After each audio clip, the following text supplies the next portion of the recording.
E num vídeo onde eu abordo essas questões de divórcio e a possibilidade de um novo casamento, trazendo isso à luz do Evangelho de Cristo, né, conforme o espírito do Evangelho de Cristo e não conforme o legalismo e o moralismo da mentalidade da religião dos homens, eu recebo então o seguinte comentário da amiga aqui. Meu marido teve caso 10 anos com a minha irmã, fora outras esposas que teve, fora eu, e as amantes, estando comigo. Será que fui errada em separar e casar de novo? Olha, querida, errada mesmo. É você submeter o crivo da sua própria vida e da sua própria experiência ao olhar e à opinião de religiosos, moralistas e legalistas que não viveram o que você viveu, que não sentem o que você sentiu e que não passaram pelo que você passou.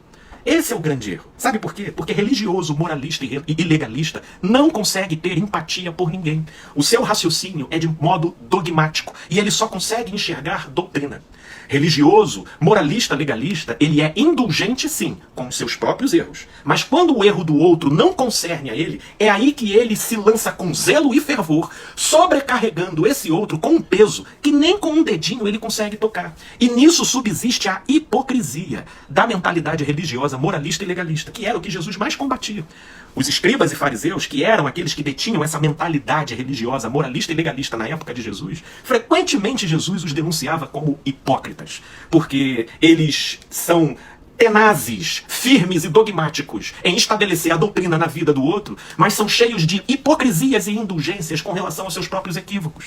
E é assim que funciona. Portanto, o seu erro é submeter o crivo da sua vida à opinião desse tipo de pessoa. Ao invés de você levar em consideração de que o véu foi rasgado, de que Cristo Jesus, pela fé, se tornou no único mediador da nossa relação com Deus, e de que, como diz o apóstolo João, a unção dele foi introduzida dentro de vós, e vos ensina todas as coisas. Então, desconsiderando isso, que é vivido pela fé, você submete a sua própria história ao crivo da opinião de outros. E aí, minha amiga, você quer construir a sua certeza de legitimidade a partir disso? Isso não dá certo. É por isso que Jesus disse que estreito é o caminho que conduz à vida. Estreito, sabe por quê? Porque só passa você. É seu caminho, não é o caminho de mais ninguém. Por isso que quando, inclusive, eu me vejo aqui respondendo esse tipo de questão, eu não estou aqui fabricando doutrina, eu estou aqui conversando com uma pessoa, a partir de uma história, dentro de um contexto específico. E nesse caso aí, querida, pelo amor de Deus, esse sujeito nunca foi casado com você.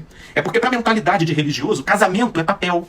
E divórcio é papel. Eles não olham para o coração, eles olham para a aparência das coisas. Esse sujeito aí que você descreveu, que foi supostamente o seu marido, ele se casou mesmo, foi com o próprio pinto dele, o próprio tesão dele. Mas com você ele nunca foi, porque ele é um sujeito doente de caráter, né? Portanto, querida, casar de novo só será algo certo se o seu passado lhe tiver servido como lição e tiver aprimorado o seu discernimento para escolhas saudáveis. Agora, não vá querer que religioso entende isso, porque a mentalidade de religioso não adianta, é dogmática. E ele não consegue entender o espírito da proposta. Ele não consegue. Para ele, o que está escrito é aquele recorte lá na Bíblia, independente de quem falou, de para quem foi dito, de qual era a cultura daquele. Ele despreza tudo isso. Se está escrito ali, aquilo tem que ter aplicabilidade literal hoje em dia na vida dos outros. Porque se não concerne a ele, estando ele com o casamento dele ok, ou às vezes é uma pessoa que nem casada é, nunca foi, mas está lá com toda a avidez querendo impor a coisa na vida do outro. Mas eles não enxergam e a gente tem que aceitar isso. Portanto, minha amiga, extraia a legitimidade do seu caminho, não pela via da unanimidade da opinião das pessoas, mas olha para os próprios frutos da sua vida. Porque se o seu passado serviu como experiência para balizar o seu discernimento no seu presente, a glória da sua segunda casa tenderá a ser melhor e maior do que a primeira.